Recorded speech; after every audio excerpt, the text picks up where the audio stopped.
Estamos de regreso con ustedes en su programa Libertópolis al mediodía. Les saluda Jorge Jacobs y ahora estamos en el segmento del patio de atrás, así que le damos la bienvenida a Reni Bay. ¿Qué tal, Reni? ¿Cómo estás? Buenas tardes. Muy buenas tardes, Jorge. ¿Cómo estás? Bienvenidos a su segmento El Patio de Atrás, donde hablamos cada semana sobre lo que acontece en nuestro patiozote de atrás, que es Estados Unidos, o nuestro patio compartido, porque así lo hablamos con Jorge, porque tenemos temas comunes. Hoy estamos desde Zoom y tenemos varios temas sumamente interesantes que platicar.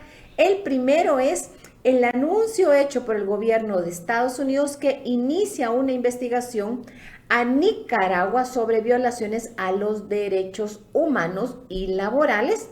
Y eso, Jorge, puede desembocar en que suspendan a Nicaragua del Tratado de Libre Comercio de Centroamérica con Estados Unidos. Eso sí sería de una u otra forma un golpe o un desafío para la región centroamericana, no solo para la integración centroamericana, sino también para la economía nicaragüense. Y vamos a ver si eso tendría algún efecto positivo o negativo directamente para Guatemala. Luego vamos a hablar de quién es el nuevo embajador de Estados Unidos en México, que lo anunció la propuesta el presidente electo de Estados Unidos, Donald Trump, ya ha nominado a alguien que quiere que sea su embajador en México. Y también va a coincidir con el hecho de que Canadá está enviando un nuevo embajador a México. Así que van a ser nuevos los embajadores en México, tanto de Canadá como Estados Unidos, que van a ser los que van a tener que ver el desafío de qué va a pasar con el Tratado de Libre Comercio Estados Unidos, México y Canadá, y que Donald Trump ha dicho que quiere, desde que le subo los impuestos hasta que lo va a renegociar, y ya estaba pactado que en el 2025 comienza a revisarse ese acuerdo. También vamos a hablar sobre la sorpresiva caída del dictador de Siria, Bashar al-Assad, y cómo eso va a recomposicionar todo lo que sucede en Medio Oriente, obviamente donde está involucrado Estados Unidos, y las posibles implicaciones si las hay para América Latina, y también algunos otros temitas que van a ir saliendo por ahí. Por ejemplo, qué puede pasar con los Dreamers, los niños que fueron llevados ilegalmente a Estados Unidos y que tienen de una u otra forma un permiso para estar en Estados Unidos y estudiar, porque no conocen más allá que Estados Unidos, aunque han llegado de niños de otro país, entraron ilegalmente, que se pudiera estar esperando. No sé si quieres agregar algo más, Jorge. Tenemos suficiente. Bueno, la primera noticia se supo el día de ayer. Voy a leer rápidamente la noticia de Los Angeles Times. Estados Unidos investigará abusos laborales y derechos humanos en Nicaragua. El día de ayer se anunció que el gobierno estadounidense inició una investigación sobre abusos laborales y derechos humanos en Nicaragua, afectando las relaciones con un país con el cual tiene un acuerdo de libre comercio en medio de crecientes preocupaciones por el gobierno cada vez más autoritario del presidente Daniel Ortega, y se espera que la investigación que será llevada a cabo por la oficina de la representante comercial de Estados Unidos dure un año.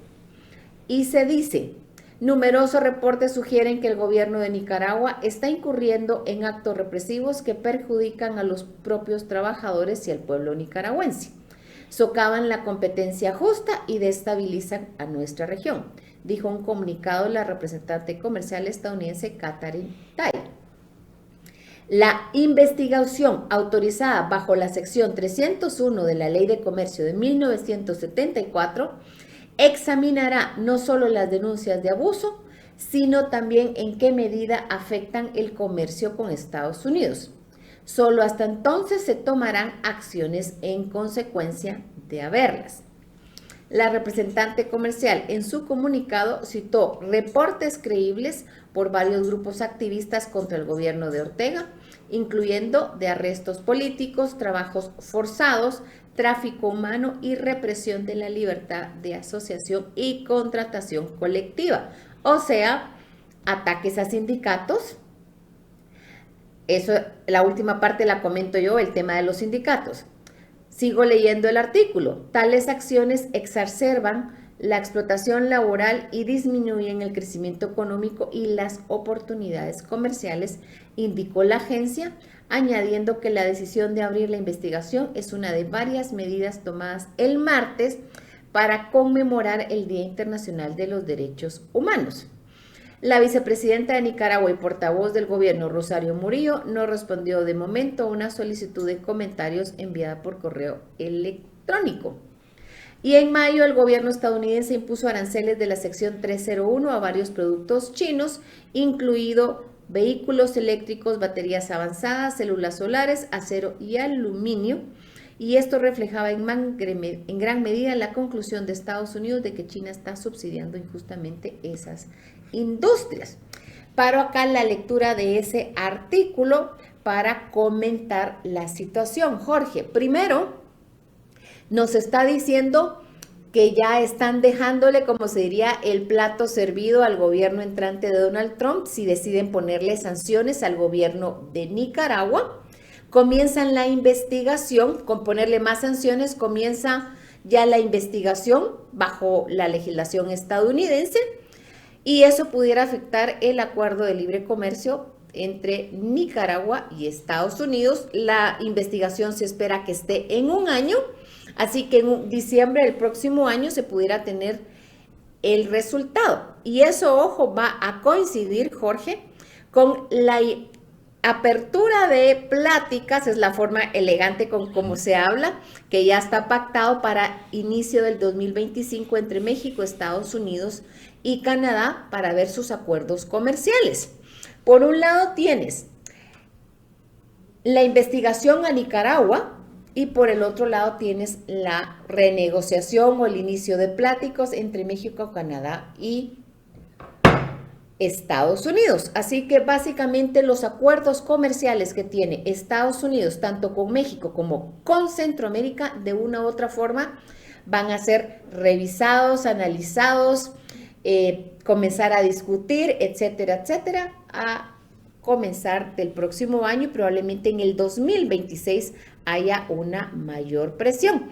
Mi apuesta es, ya que el siguiente secretario de Estado es Marco Rubio, solo hace falta ser confirmado por el Senado de Estados Unidos, pero no creo que el nominado de Trump, que es senador, que ha estado y ha de una u otra forma incluso dirigido la Comisión de Comercio de Relaciones Exteriores de Estados Unidos en el Senado, no le vayan a dar su voto a sus compañeritos. Creo que esa es la confirmación más fácil que podemos esperar.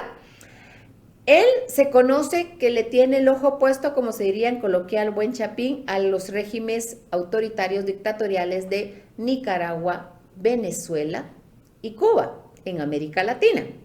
Así que yo no creo que no vayamos a ver sanciones, más sanciones para esos regímenes en el corto plazo, especialmente si se puede ver si lo que están haciendo está subsidiando o influenciando la parte comercial que tienen con Estados Unidos. Jorge, ¿qué quieres agregar?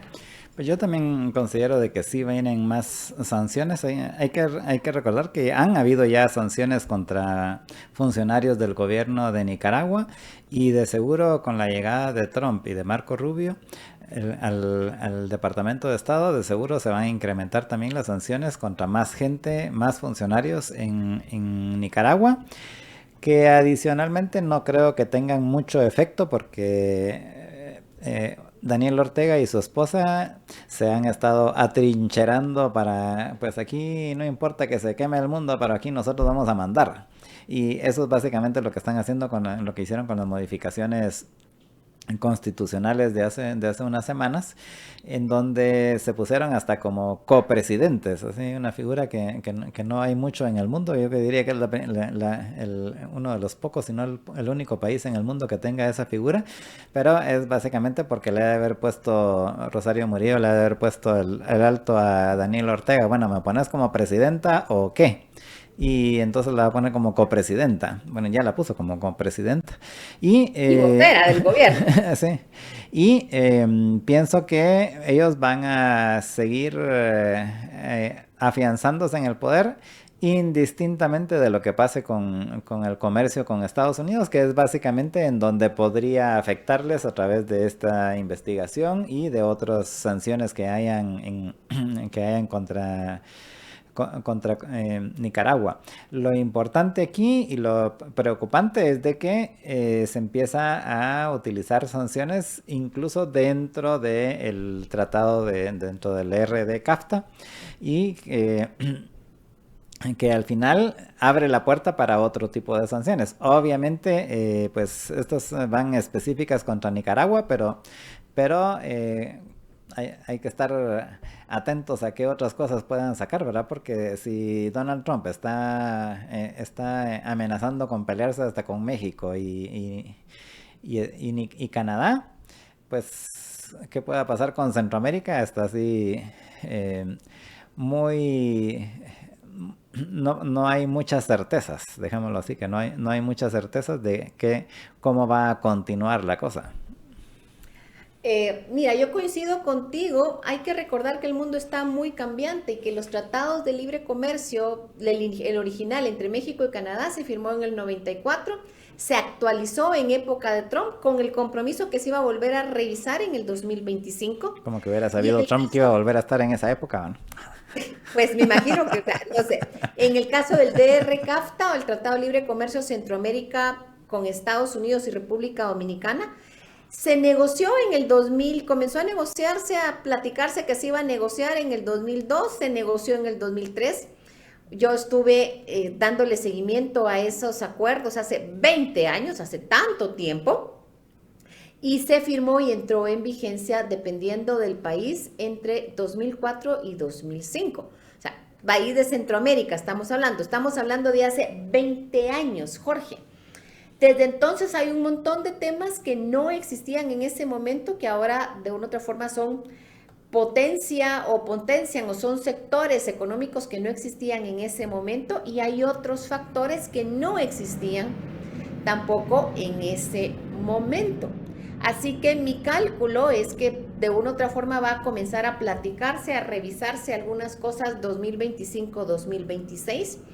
Hay que recordar que Nicaragua se ha aliado abiertamente con China y le han puesto sus monedas o su apuesta, el régimen de Nicaragua, a China. Incluso andaban rumores de que ya el gobierno de Nicaragua solo va a comprar tecnología china y no quiere tratar con el mundo occidental, y va de una u otra forma desprendiéndose de sus lazos económicos, tecnológicos del mundo occidental y afianzando su relación con China. Ahí ves también una división que no existía hace 20 años. Hace 20 años la prioridad en temas económicos en temas globales era la parte económica, y ahora estás mirando que la prioridad a nivel global es seguridad nacional, y como lo he mencionado previamente, estamos mirando un proceso en el que el mundo se va a ir separando en dos bloques, no monolíticos, sino que se van a intercambiar o van a tener relaciones económicos, sociales, culturales, no tan fuertes. Espero como cuando era la división del mundo, la cortina del hierro en el mundo occidental y el mundo bajo el ala soviética. Pero si vemos que Nicaragua prácticamente se está yendo con otro grupo de países, mientras que Guatemala y el resto, digamos todos los países occidentales, lo que es Canadá, Estados Unidos, México, de una otra forma los valores, y el resto de los países de Centroamérica, los valores occidentales, el respeto a los derechos humanos, la libertad de expresión y la libertad de asociación están imperando, o se espera que impere. Entonces, como el tiempo nos come, no sé si quieres agregar algo más, Jorge, porque de esto vamos a seguir hablando el próximo año, y seguramente vamos a ver una nueva agenda en temas económicos y de negociaciones comerciales que no existían hace un año, niveles de negociaciones comerciales internacionales de país. No sé si quieres agregar algo más, Jorge. Pues yo digo que pasamos de una vez al tema de México porque ya nos está comiendo el tiempo. Tiene el presidente Donald Trump el día de ayer nominó a un nuevo embajador en México, y este es alguien que conoce la región. Casualmente es Ronald Johnson, o Ron como se le conoce. Él trabajó en la Agencia Central de Inteligencia o la CIA y fue embajador en El Salvador durante el primer gobierno de Donald Trump. Él es experto en seguridad, inteligencia y cuestiones militares. Y él relevaría a Ken Salazar después de enero del 2025. Ken Salazar, él terminaría su mandato en enero del 2025. Ya lo ha nominado Donald Trump. Tendrá que ser confirmado en el Senado de Estados Unidos. No creo que le vayan a poner un pero, ya que el Senado de Estados Unidos, así como la Cámara Baja, lo tienen los republicanos. Y él ya ha trabajado en nuestra región. Fue precisamente el embajador que le tocó trabajar con Nayib Bukele al inicio del mandato de Nayib Bukele. Y él ha trabajado ya en nuestra región. Obviamente conoce temas de seguridad, temas de maras y el impacto de la migración ilegal hacia Estados Unidos, ya que estuvo en El Salvador y se espera que haga dupla con Marco Rubio, ya no en El Salvador, sino en México. Hay que recordar que Marco Rubio ha sido nominado para ser secretario de Estado. El ex embajador en México, Christopher Landau, para ser su subsecretario, y ahora están mandando al ex embajador de Trump en El Salvador como secretario en México. ¿Qué te parece, Jorge? Pues me parece que es una decisión que va en línea con las otras que ha estado tomando Donald Trump y que muestran, aunque si bien es cierto, probablemente Donald Trump per se o él en lo personal no le vaya a estar poniendo tanta atención a Latinoamérica, pienso que su administración como tal sí le tiene puesto mucha importancia a Latinoamérica, al grado de que están configurando buena parte del Departamento de Estado, que recordemos que los embajadores también son parte del Departamento de Estado, para atender las cuestiones en Latinoamérica, y que para mí básicamente la prioridad, más que el tema de si salen o no salen de algunas de las dictaduras como estas que ya mencionaste hace un rato, pienso que la prioridad es básicamente enfrentar la incidencia que hay creciente que tiene China en toda la región. Creería yo que por ahí es donde va la cosa. Así es, yo coincido con Jorge. De una u otra forma, el mensaje que están comenzando a dar y más fuerte cada día es América para los americanos.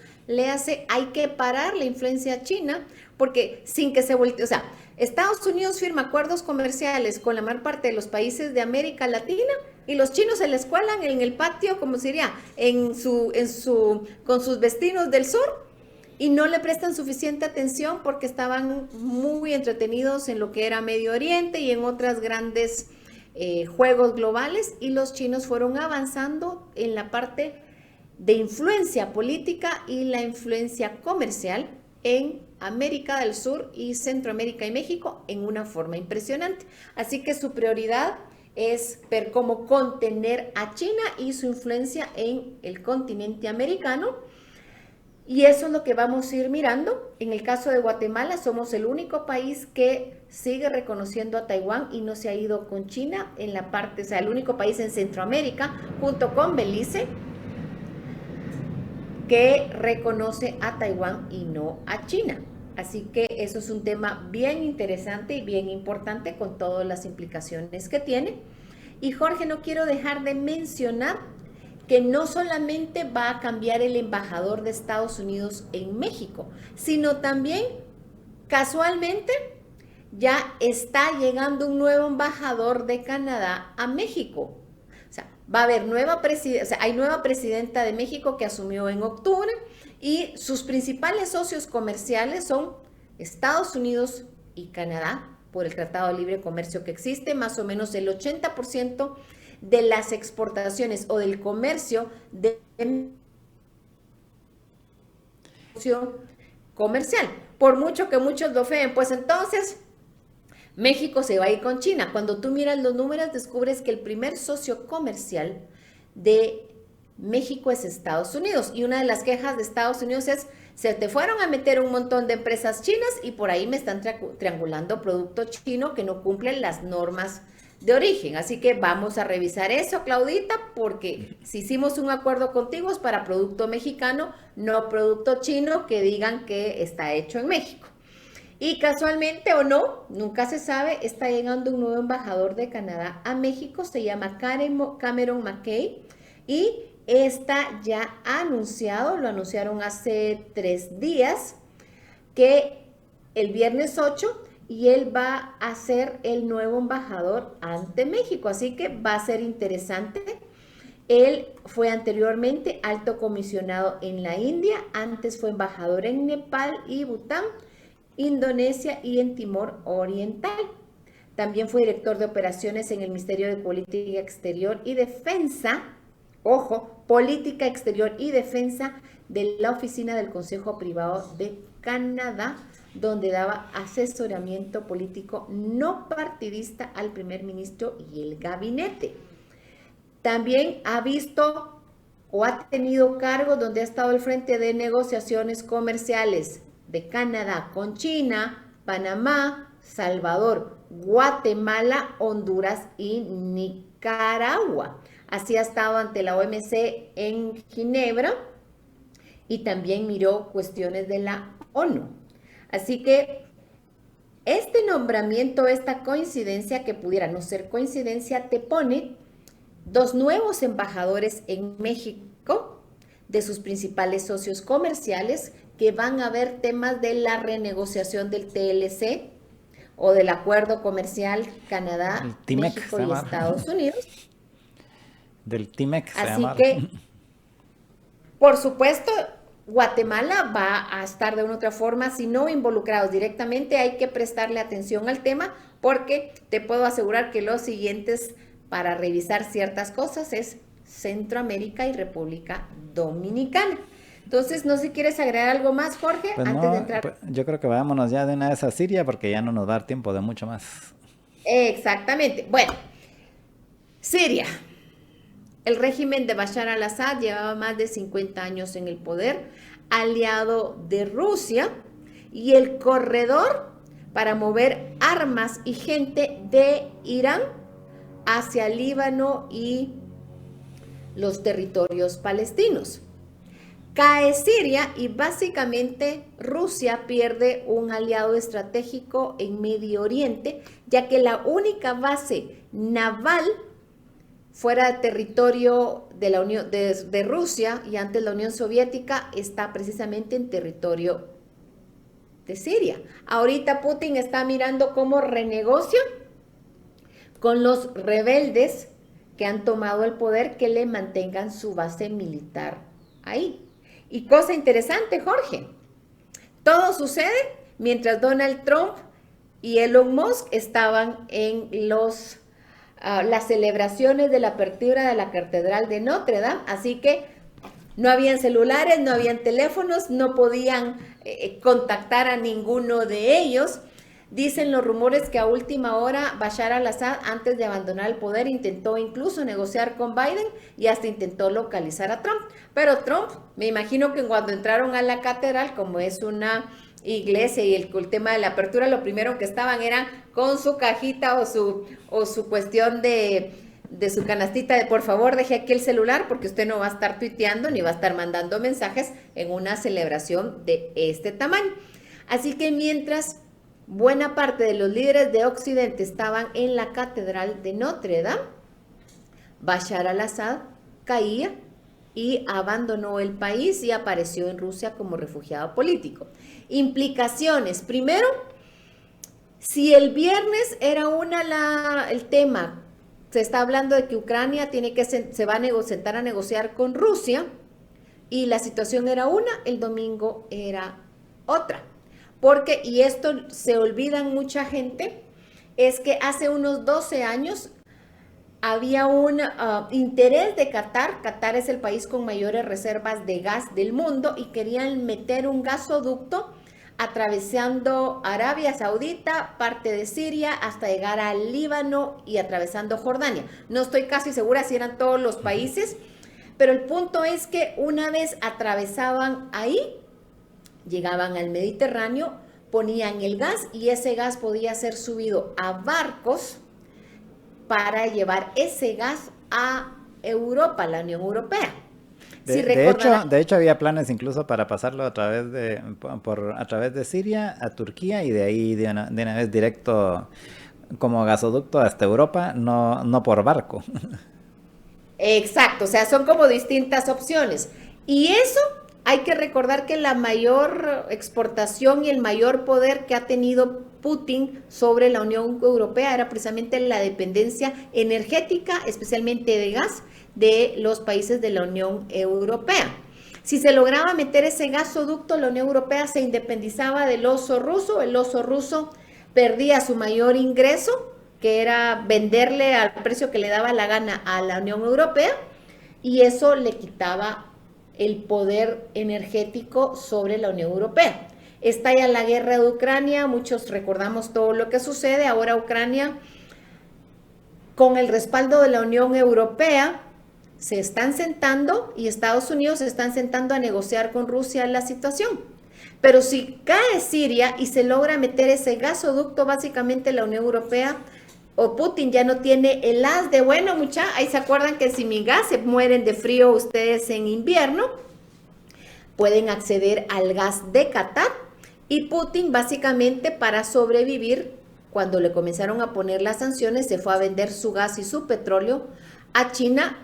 Yo hago la broma, casi que ha de ser a precio de regalado, pero China lo está apoyando. Así que vemos también una división de una u otra forma del mundo. Nadie sabe qué va a pasar en Siria, pero no olvidemos en la propuesta del gasoducto, porque ahí también hay una división de dependencia económica y energética que pudiera darse. China y Rusia, o sea, Rusia vendiéndole su gas y su petróleo a China mayormente, y Qatar vendiéndole gas a la Unión Europea e independizándolo de la dependencia que tiene actualmente del gas ruso. Con eso me despido porque ya se nos acabó el tiempo. Su servidora Reni Bake, hoy 11 de diciembre. Tenemos un último programa dentro de 8 días que va a ser nuestro especial de Navidad y vamos a hacer un resumen a nuestro criterio de los temas más importantes que acontecieron en Estados Unidos y el mundo el próximo miércoles. Muchísimas gracias. Gracias, Reni, por haber estado con nosotros. Gracias a todos ustedes por su sintonía y los invitamos a que continúen en sintonía de los programas de Libertópolis y pasen buena tarde.